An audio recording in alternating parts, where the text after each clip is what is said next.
In all phases of jumping competition, we encounter what are called in and outs or combinations.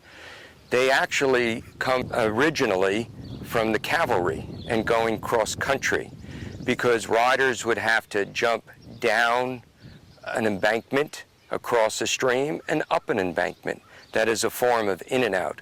The most important thing about an in and out is that you have a very straight, clear presentation to the combination with your horse, meaning you want a straight arrival, straight over the first jump, straight for the 1 or 2 steps in the middle, and straight over the exit jump. First and foremost, we introduce the exercise for a very green horse just with poles on the ground.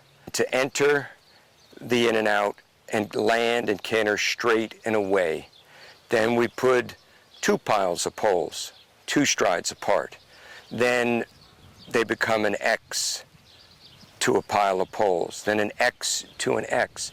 So we step by step introduce and teach the horse. We introduce a horse into a combination at the trot because the horse understands that best. The rider has the opportunity to influence straightness, which is steering, and security for the horse out of the trot. The canter, there's a lot more random movement, and it's a lot easier for the horse to wiggle or jump off to a side. With a green horse, I tend to have a little more connection and contact with my legs and my seat. I spend a little more time sitting and a little more time guiding what I'm asking the horse to do with my legs and seat, because that's what a young horse understands. They don't understand hands. The good news is that for the horse, once they understand the idea of an in and out, be it a 2 stride, going to a 1 stride is no different. The biggest difference is in the mind of the rider.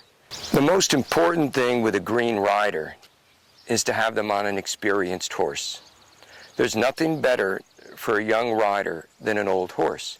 When we introduce a green rider to a combination, to an in and out, I want them on an older horse that understands the exercise.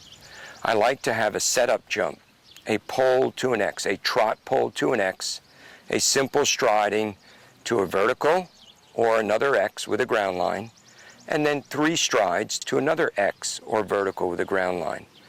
The main instructions for the rider is to trot in, stay straight and in the rhythm from one obstacle to the next, and to steer with your legs and give the horse a nice release so that they can use their head and neck and jump the obstacles.